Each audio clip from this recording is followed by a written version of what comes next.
Bismillahirrahmanirrahim. Assalamualaikum warahmatullahi wabarakatuh. Alhamdulillah, innal hamdalillah nahmaduhu wa nasta'inu wa nastaghfiruh wa na'udzu billahi min shururi anfusina wa min sayyiati a'malina. May yahdihillahu fala mudilla lahu wa may yudlil fala hadiyalah. Asyhadu an la ilaha illallah wahdahu la syarikalah wa asyhadu anna Muhammadan abduhu wa rasuluhu la nabiyya wa la rasula ba'dah. Bapak Ibu yang disayangi dan cinta Allah Subhanahu wa taala, alhamdulillah sakderene pun kula boten iso bahasa Jawa. Yes. Selesai. Kalau saya sudah bilang saya nggak bisa bahasa Jawa, nanti kalau seandainya kata-kata saya ini kurang berkenan, ojo diseneni. Ya, bahasa Prancisnya begitulah.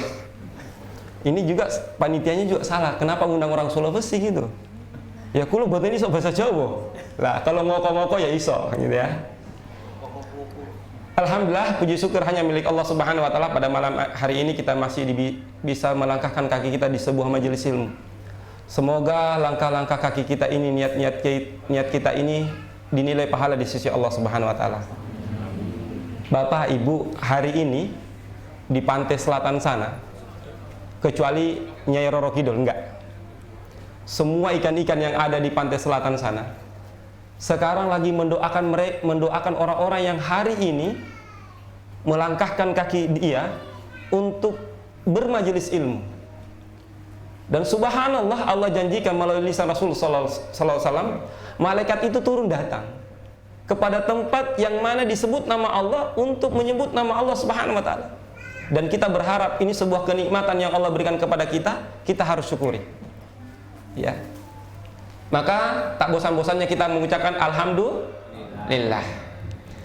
Salam dan salam kita haturkan kepada uswah hasanah, suri teladan kita, fans kita, idola kita, qudwah hasanah. Dialah Nabi kita, Nabi Muhammad sallallahu alaihi wasallam, beserta para keluarganya, sahabatnya, serta orang-orang yang senantiasa berpegang teguh kepada ajarannya hingga datangnya hari kiamat nanti. Bapak Ibu yang disayangi dan cintai Allah Subhanahu wa taala, alhamdulillah, tak kenal maka tak sayang. Saya disuruh perkenalkan diri, padahal sebenarnya saya sudah ngirim nama, ngapain diminta gitu ya. Nama saya dipanggil Heri Abdullah, panggilannya Abdullah.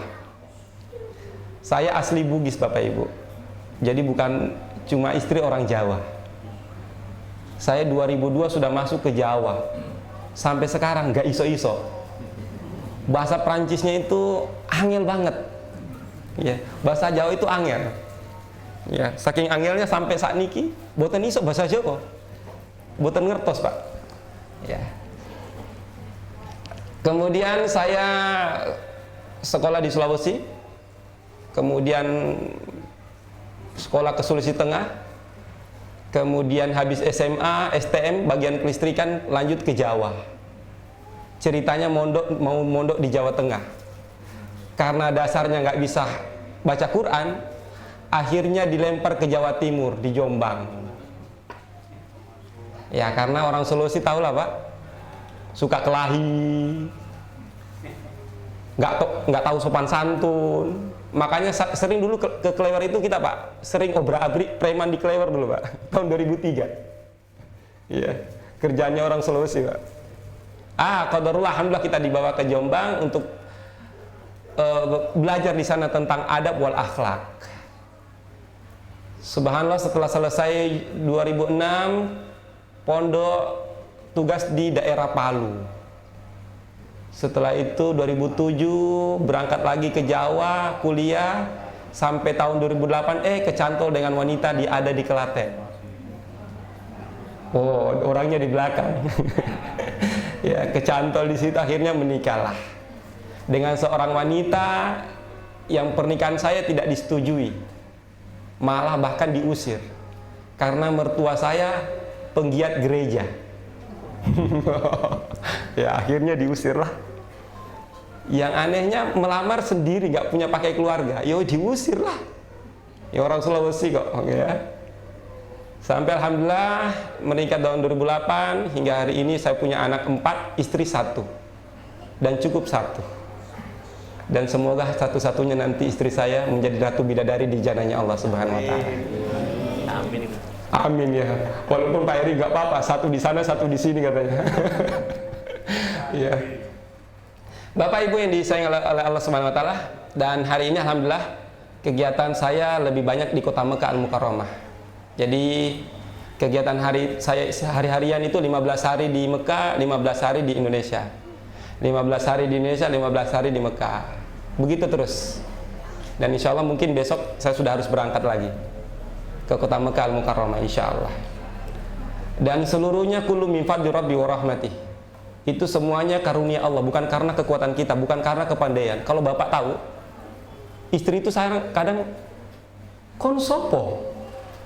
Di pondok saya Mbak, juara 1 terus Pak, dari belakang. Bener Pak?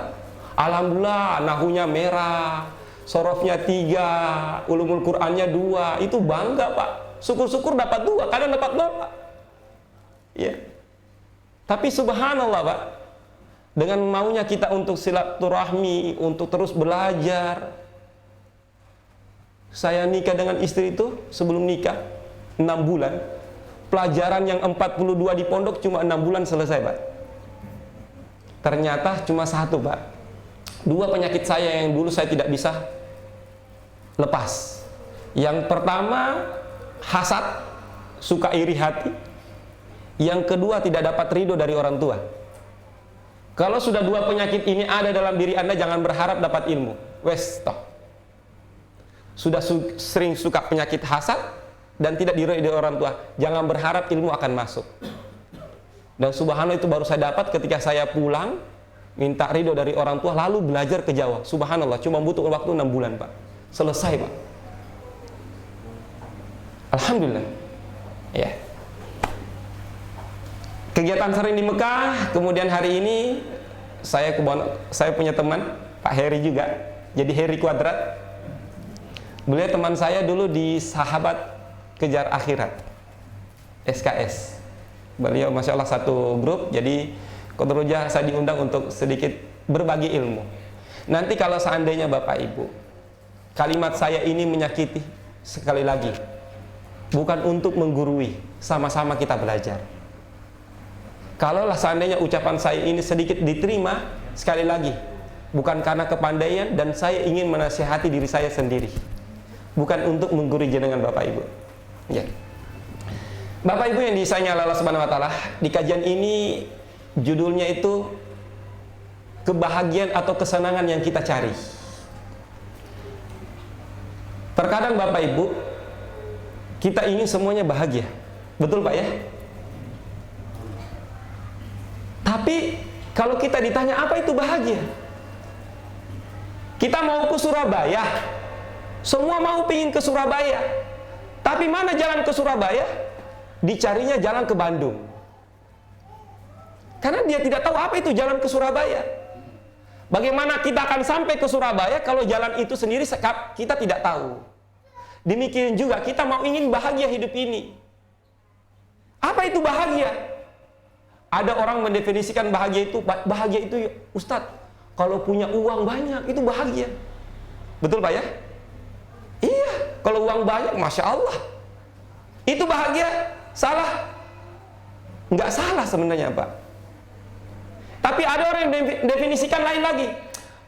Kalau bahagia itu Ustadz, kalau punya mobil mewah, punya rumah mewah, istri yang mewah, waduh, bakung, istri yang mewah katanya ya, wah, istri yang cantik. Jadi banyak definisi, karena kebahagiaan itu tidak punya standarisasi.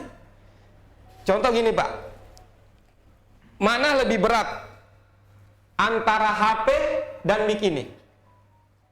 Ada yang bisa jawab? Nanti dapat zam-zam.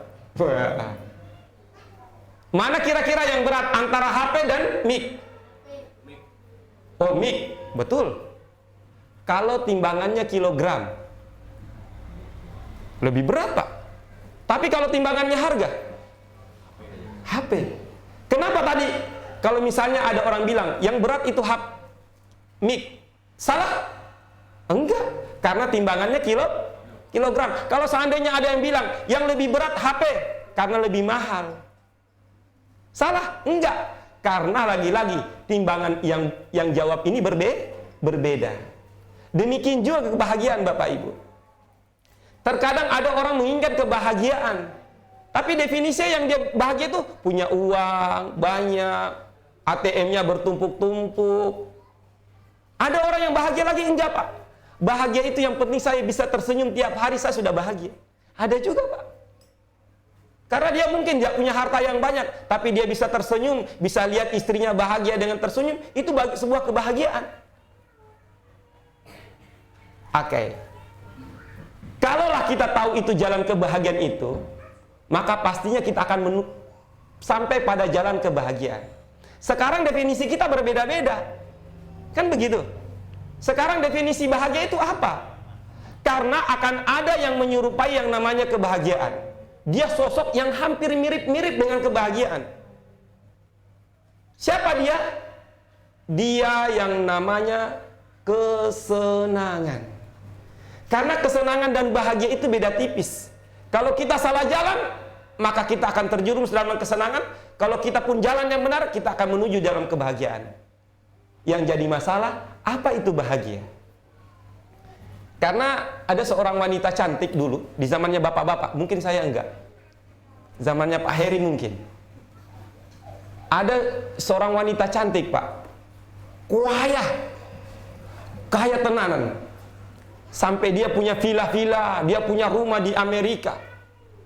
Namanya Maureen Maurer. Wanita cantik, seksi. Pokoknya dia bisa beli apa-apa. Tapi anehnya ini wanita tadi ini ngalahkan Madonna dia ini Pak. Kayaknya lebih dari Madonna. Tetapi di akhir hayatnya dia mati bunuh diri. Ditulis sepucuk surat sebelum dia meninggal itu, dia tulis dalam sebuah surat, kalimat itu adalah, saya tidak pernah merasakan kebahagiaan. Padahal dia punya rumah, dia punya uang, dia punya villa, dia punya segala-galanya, dia bisa beli dengan uangnya. Tapi anehnya dia mati bunuh diri. Ternyata definisi bahagia itu dengan yang kita lihat itu ternyata tidak membawa kebahagiaan. Itu adalah kesenangan. Mari kita lihat definisinya bahagia itu bagaimana di sisi Allah Subhanahu wa taala. Karena kalau definisi ini kita tidak ambil dari definisi dari Allah Subhanahu wa taala, maka dipastikan kita akan tidak mendapatkan jalan sebuah kebahagiaan. Allah Subhanahu wa taala berfirman tentang definisi kebahagiaan. A'udzubillahi minasyaitonirrajim. Bismillahirrahmanirrahim.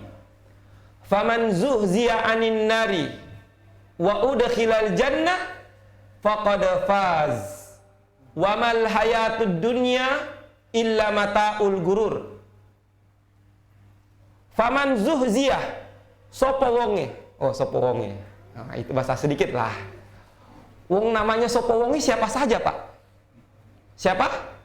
Kan man sapa wonge. Siapa saja. Faman zuhziya anin nari, dijauhkan dari api neraka.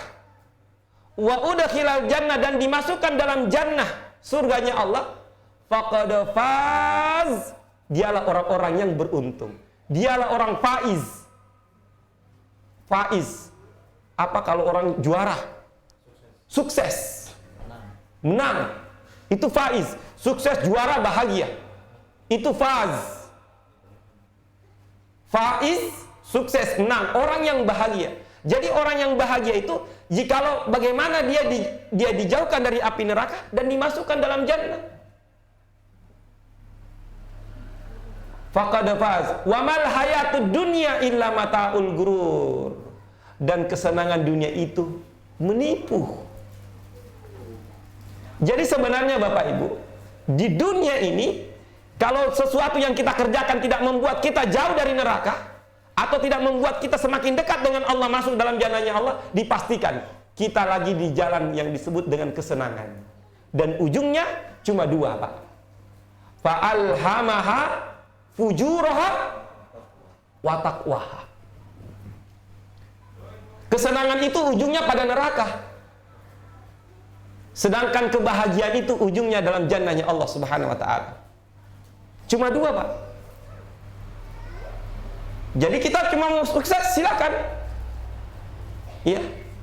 Laqad khalaqnal insana fi ahsani taqwim. Allah sudah ciptakan manusia ini dalam bentuk yang sebaik-baiknya. Dan jalan sudah diberikan, buku petunjuk sudah diberikan. Hanya ada 2 jalan. Lu mau masuk neraka? Monggo. Mau masuk surga? Sekecaaken.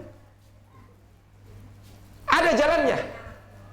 Oke, kita menyampingkan masuk neraka sebentar. Nanti ada season lainnya. Kita cari jalan kebahagiaan. Capek kalau mengurus neraka terus. Lama-lama kita nggak mau cinta dunia. Jadi dunia itu bukan. Jadi sebenarnya Bapak Ibu, harta itu dibawa mati, Pak. Dunia itu dibawa mati. Salah kalau dibilang harta itu tidak dibawa mati. Salah. Harta itu dibawa mati. Kalau harta itu yang membuat kita masuk ke dalam jannah. Gitu. Nah, kita cari jalan kebahagiaan. Banyak definisi kebahagiaan yang sudah kita cari tadi. Bagaimana mendapatkan kebahagiaan tadi dalam jannah? Mari kita lihat di surat yang paling pendek. Kita mau bahas surat-surat yang paling panjang, surat Al-Anfal di ayat 1 sampai ke 5, di surat At-Taubah terlalu panjang, Pak. Cukup surat yang paling pendek. Qala Syafi'i rahimahumullah, lau tadabbarun nasa fi hadhihi surah lawasathum. Seandainya manusia ini mentadaburi surat yang pendek ini, maka cukup bagi mereka, dengan surat ini mereka akan bahagia. Surat apa itu? Surat ini yang akan membuat kita akan bahagia. Surat Al-Asr. Yang malam ini kita kaji. Cukup setengah jam. Padahal kalau saya kaji, Pak, 2 hari belum selesai itu. Sampai ada buku ini Al-Wajibat Al-Mutahattimat Al-Ma'rifah ala kulli muslimin, sampai 1 tahun ini belum selesai, Pak. Bukunya tipis, Pak, sebenarnya ya. Tapi kalau kita kaji, Masya Allah. Salah satu mukadimahnya ini tentang surat Al-Asr. Allah Subhanahu wa taala berfirman, "A'udzubillahi minasyaitonirrajim. Bismillahirrahmanirrahim. Wal 'asr. Innal insana lafi khusr." Wal 'asr, demi waktu asar. Waktu asar yang pendek itu ya.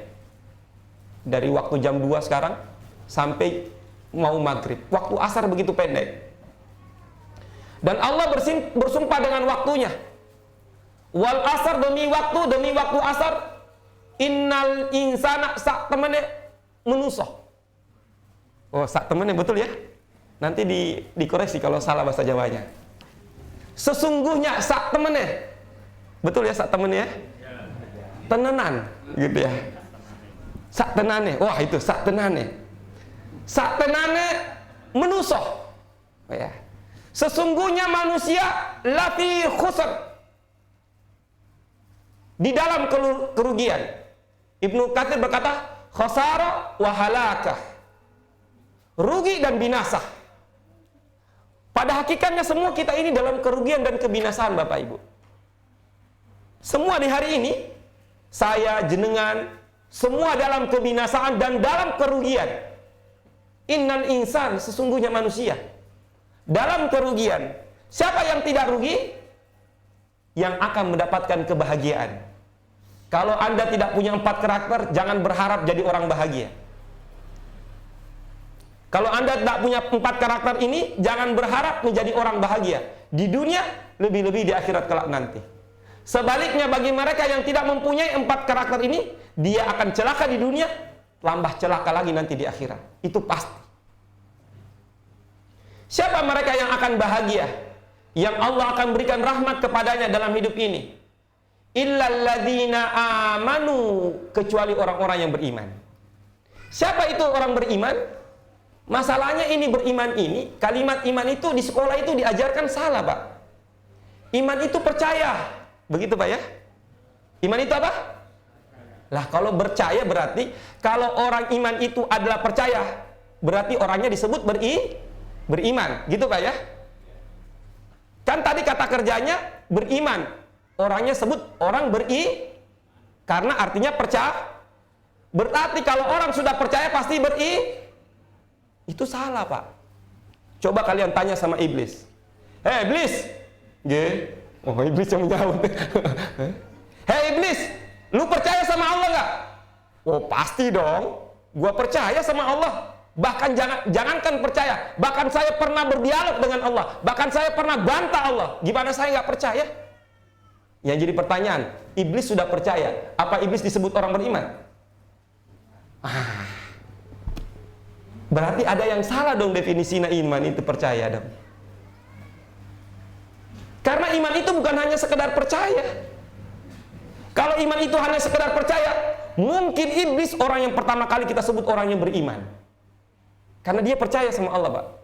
Coba silakan tanyakan sendiri sama iblis. Kalau nggak percaya, Pak, silakan tanyakan sama iblis. Iblis, lu percaya sama Allah? Enggak. Ternyata iman itu tidak hanya sekedar percaya. Makanya definisi iman itu, para ulama mendefinisikan iman, al-imanu tasdiqu bil qalbi wa iqraru bil lisan wal amalu bil jawarih. Iman itu diyakini dengan hati, dibuktikan dengan ucapan, dan dibuktikan pula dengan anggota badan. Itulah iman. Makanya orang munafik itu ucapannya dia bersyahadat, dia sholat, tapi hatinya dia mengingkari Allah. Maka orang munafik tidak disebut beriman. Bahkan tempatnya di dalam neraka yang paling dalam. Tetapi secara zahir dia sholat, dia puasa, bahkan dia bersurban, pakainya baju biru, dia begitu. Tetapi hakikatnya dia orang munafik. Oh, ketawa lagi dia. Nggak ngina. Oh, pakai peci. Aduh, kena gua dong. Ya. Jadi orang munafik itu kelihatannya, zahirnya dia orang beriman, tapi hakikatnya di sisi Allah dia bukan orang yang beriman. Itu orang munafik. Jadi ucapannya dia bersyahadat, dia sholat, ternyata tasdiqu biqalbinya dia tidak punya. Dia yang mengingkar kepada Allah. Atau ada, dia percaya Allah, tetapi anggota badannya tidak mau. Contoh iblis. Dia yakin sama Allah, Pak. Dia percaya Allah, tapi tak kala ada perintah Allah Subhanahu wa taala, sujud kau, fasjud. Sujud kau engkau pada Adam. Seto. Wah, aku kok disuruh sujud sama Adam? Wah, aku lebih bagus daripada dia. Berani-beraninya dia menentang Allah. Padahal cuma disuruh sujud. Wong orang sombong yang monokui, Pak. Jadi dosa yang pertama kali timbul di alam semesta raya ini, penyakit pertama kali yang timbul, dosa yang paling pertama kali timbul di jagat raya ini, dosa sombong. Al-kibr bataru haq wa ghibtun nas. Makanya al-kibr ini, sombong ini penyakit yang luar biasa, Pak. Bahkan sampai dimasukkan dalam dosa-dosa besar. Ya. Ini iblis. Dia yakin sama Allah, tetapi secara zahirnya dia menentang Allah Subhanahu wa taala. Ada yang lain, Pak. Dia yakin sama Allah, dia beramal ibadah, tapi tidak mau bersyahadat. Siapa dia? Dia paman Rasulullah SAW, Abu Thalib. Kurang apa Abu Thalib itu, Pak? Membantu dakwah,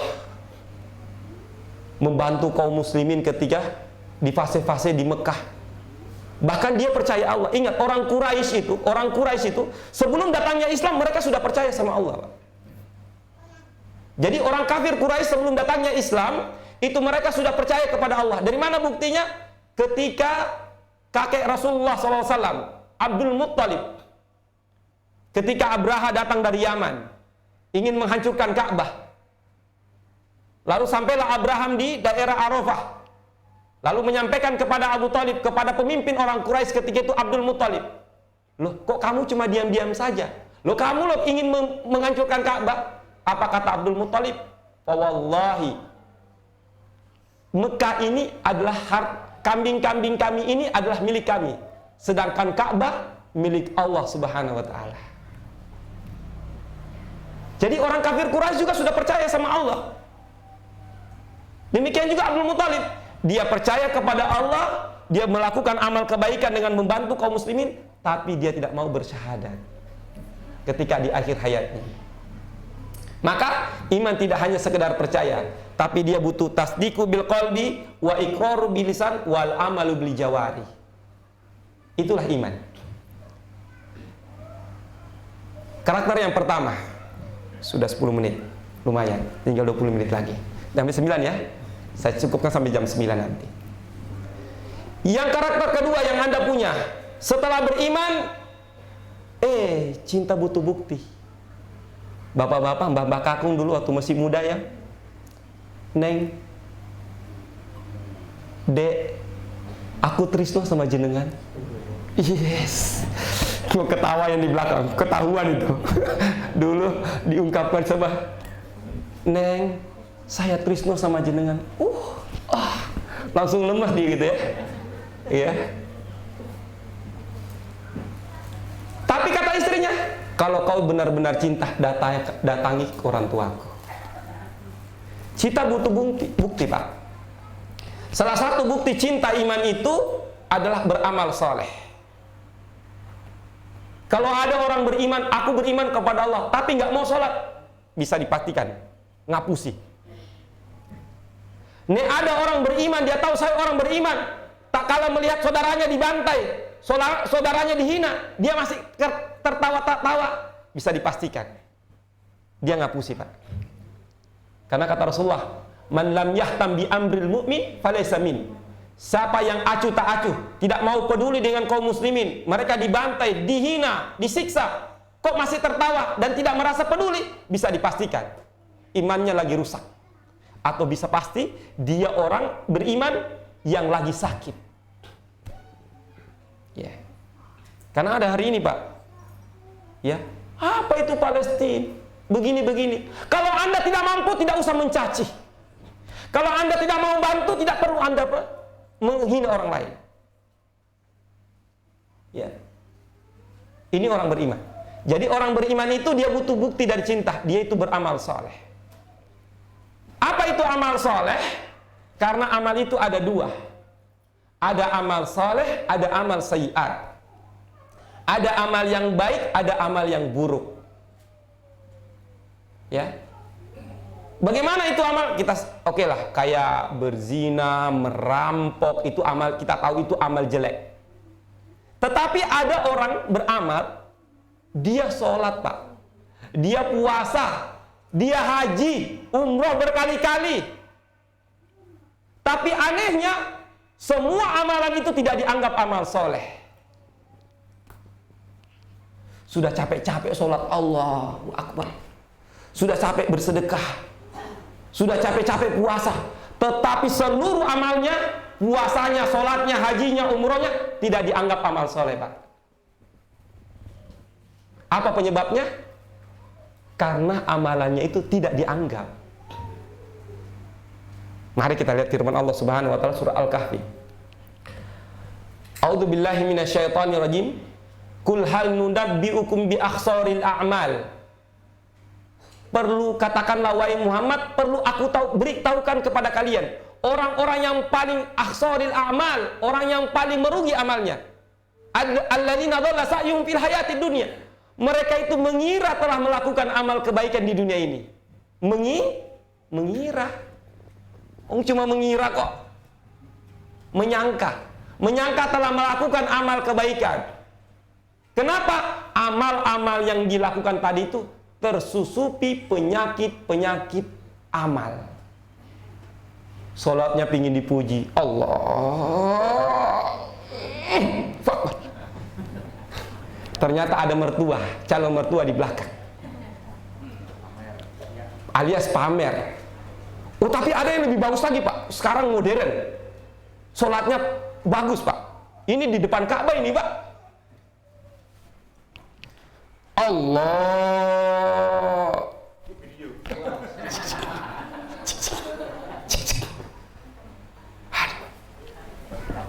Hah? Buat status, Pak. Sekarang zaman ini, Pak, banyak kenapa amal kita tidak diterima? Karena tadi itu penyakit-penyakit ria, sum'ah, pingin dipuji, mau dikatakan orang soleh, orang hebat, dan lain sebagainya. Ada yang puasa juga, puasanya cuma hanya menahan lapar saja, tidak dapat pahala sia-sia. Mengapa? Karena amalannya sudah disusupi penyakit-penyakit amal. Ini.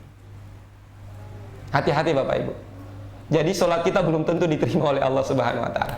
Dan sekali lagi, kita masuk jannah bukan karena amal kebaikan. Saya ulangi lagi, kita masuk jannah tadi bukan karena sholat kita, bukan karena puasa kita, karena fadilah keutamaan yang Allah berikan.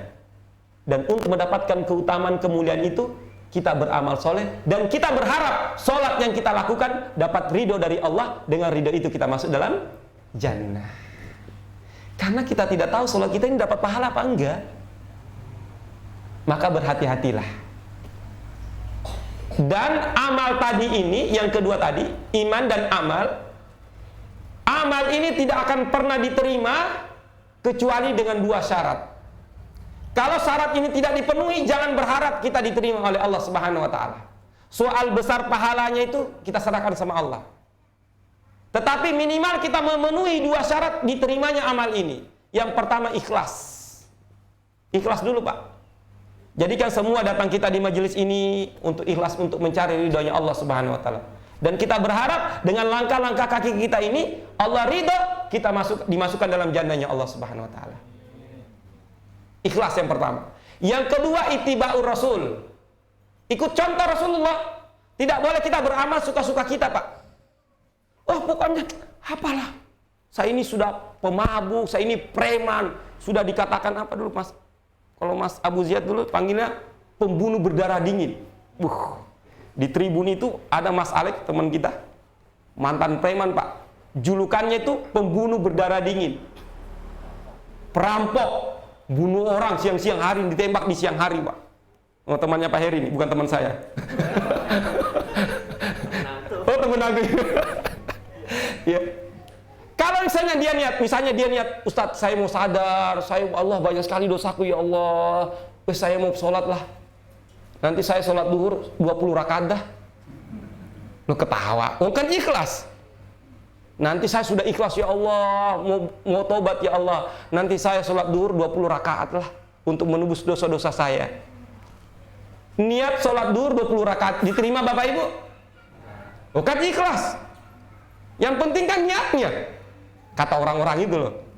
Yang penting niatnya. Oh, yang penting niatnya sholat duhur 20 rakaat. Apa yang salah? Yang salah tadi surut yang kedua, tidak mengikuti contoh Rasulullah. Oh, ada orang berzakat, apa berkurban? Cuma 1 ekor kambing. Hah, kecil. Oh, kecil. Saya mau berkurban 100 ekor ayam. Loh, tapi kan 100. Ya. Apa itu? Puasa cuma dari pagi subuh sampai maghrib. Saya loh bisa dari pagi sampai pagi lagi 24 jam, Pak. Bukan masalah hebat-hebat. Ibadah itu mengikuti contoh, ikuti Rasulullah SAW di dalam beribadah. Karena bagaimana cara beribadah dengan cara yang baik dan benar kepada Allah sudah dicontohkan oleh Rasulullah SAW. Maka beribadah ikuti contoh sesuai dicontohkan oleh Rasul SAW. Ittiba'ur Rasul, ikhlas dan ittiba'ur Rasul. 6. Iman dan amal ini menjadi karakter orang yang akan bahagia. Iman dan amal ini tidak akan mungkin kita dapati kecuali dengan satu prinsip, yaitu dengan cara belajar. Kita harus belajar. Pak Heri, Masya Allah, kalau belajar tentang iman itu sampai jatuh bangun, Pak. Memupuk keimanan itu, percaya kepada Allah pemberi rezeki itu, Masya Allah, Pak. Kita cuma mengatakan, siapa pemberi rezeki? Allah. Tak kala ada ujian, ya Allah, kok kamu uji lagi, ya Allah. Aku sudah bersedekah, ya Allah, kok kamu uji lagi, ya Allah. Kurang apa sedekahku? Nah, kalau kamu mengatakan Allah pemberi rezeki, cukupkan Allah yang memberi rezeki. Tidak perlu ada tapi-tapi. Ya itu. Karena kita itu cuma Allah pemberi rezeki hanya sekedar ucapan, tapi realita, oh berat, Pak. Saya pernah ditipu 1M, Pak. Tahun 2017.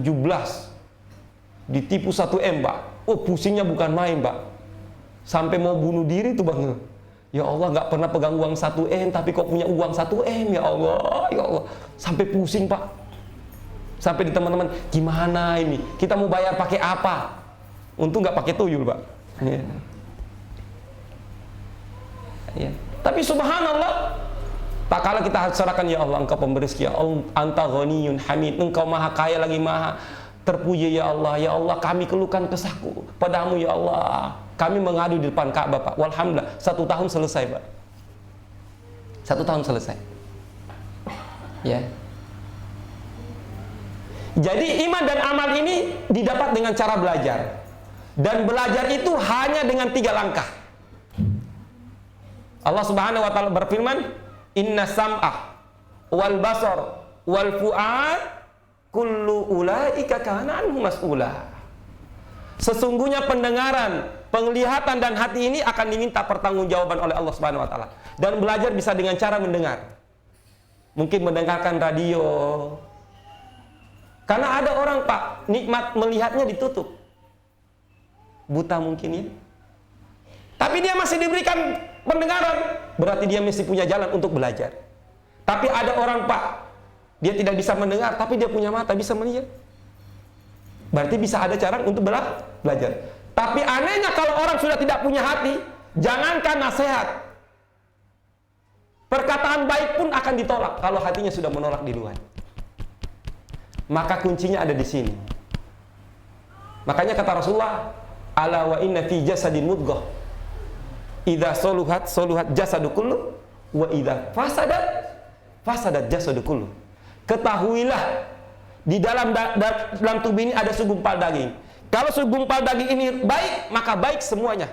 Tapi kalau rusak, rusaklah semuanya. Ala wahiyya qalb. Perhatikan, itu adalah hati.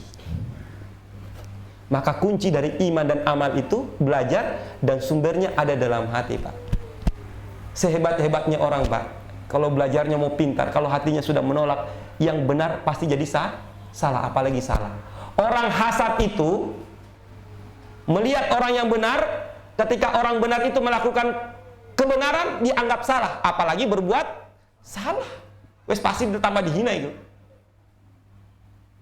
Kenapa? Di awal dia sudah hasad duluan Pak, hatinya sudah rusak. Maka untuk belajar, fokuskan pada hati Pak. Anda belajar ini mau membersihkan hati, jangan atau membersihkan yang lain.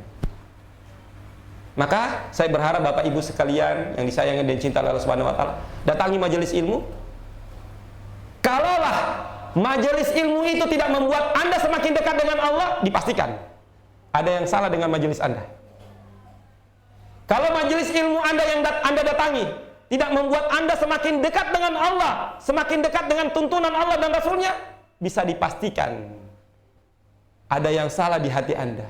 Mungkin majelisnya bagus Pak, mungkin ketika Anda datang, Anda yang punya hati yang salah.